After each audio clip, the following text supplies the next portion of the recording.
আমি আস্থা বেটির সঙ্গে দেখা করতে চাই, তারপরেই বিশ্রাম নেব। দাদাজির এই কথা শুনে আরমান একটু রেগে গেল, কিন্তু সে বুঝতে পারছিল না কিভাবে দাদাজিকে আস্থার সঙ্গে দেখা করা থেকে আটকাবে। এইমাত্র হাসপাতাল থেকে ফিরে আসা দাদাজিকে মন খারাপ করানো ঠিক হবে না, তাই সে চিন্তায় পড়ে গেল।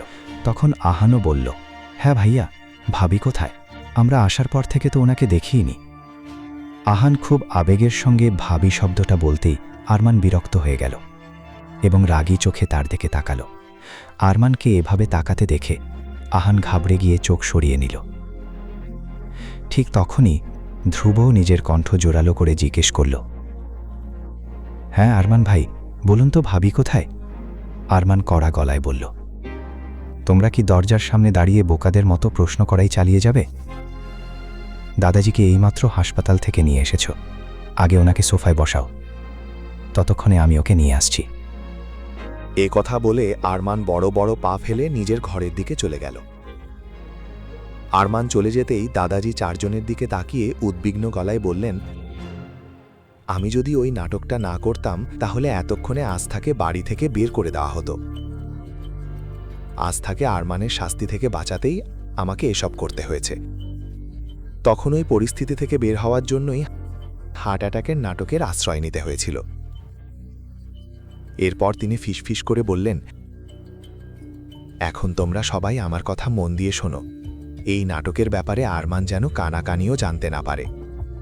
যতদিন না আস্থা আরমানের মনে নিজের জন্য একটা জায়গা তৈরি করতে পারছে, ততদিন আমাদের এই নাটক চালিয়ে যেতে হবে। তোমরা সবাই আমার কথা শুনছো তো?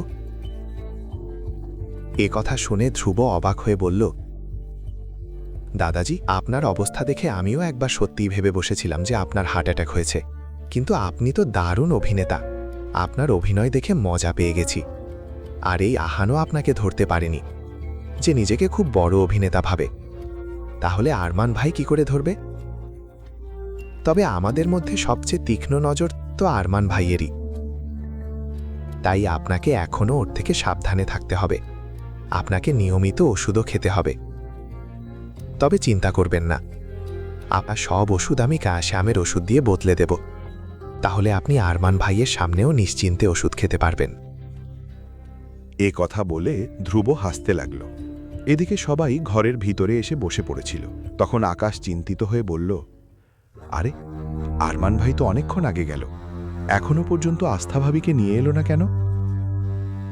দাদাজি উদ্বিগ্ন হয়ে বললেন, আমার বারবার আস্থার জন্য চিন্তা হচ্ছে। তোমরা তো জানো আমরা ওকে আরমানের সঙ্গে একা রেখে দেওয়ার ঝুঁকি নিয়েছি, কিন্তু এখন ভয় হচ্ছে যদি আরমান আস্থা বেটিকে ভয় দেখিয়ে থাকে। ধ্রুব মাথা নেড়ে বলল, না দাদাজি, আপনার কথা মতো আমি আরমান ভাইয়ের মনে এই ধারণা ঢুকিয়ে দিয়েছি যে আস্থা ভাবেই আপনার সুখের কারণ, তাই ও আস্থা ভাবিকে কোনো কষ্ট দেবে না। আপাতত হয়তো আরমান অভিনয় করছে, কিন্তু আপনি তো জানেন ধীরে ধীরে যখন ওরা একসঙ্গে থাকবে তখন ভালোবাসাও হয়ে যাবে। একবার ভালোবাসা হয়ে গেলে আরমান ভাই কখনো আস্থা ভাবিকে ছেড়ে কোথাও যাবে না।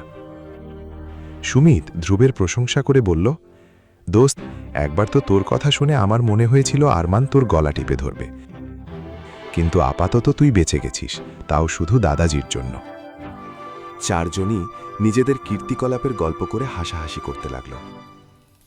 অন্যদিকে আস্থাকে আনতে আরমান যখন নিজের ঘরে ঢুকল, তখন দেখল আস্থা বিছানার পাশে কাত হয়ে ঘুমিয়ে আছে। তার মুখে ক্লান্তির ছাপ স্পষ্ট দেখা যাচ্ছিল। আস্থাকে এভাবে নিশ্চিন্তে ঘুমোতে দেখে আরমান অবাক হয়ে গেল। তখন তার মনে পড়ল কিছুক্ষণ আগেই আস্থা বলছিল যে তার খুব ঘুম পাচ্ছে এবং সে ঘুমোতে চায়। আরমান অবাক হয়ে মনে মনে ভাবল, আমি এই মেয়েটাকে এত কথা শুনিয়েছি, এত অপমান করেছি, তারপরেও সে এত সহজে ঘুমিয়ে পড়তে পারল কিভাবে? পুরো কাহিনী এখনই শোনার জন্য ডেসক্রিপশনে ক্লিক করে ডাউনলোড করো পকেট এফএম অ্যাপ।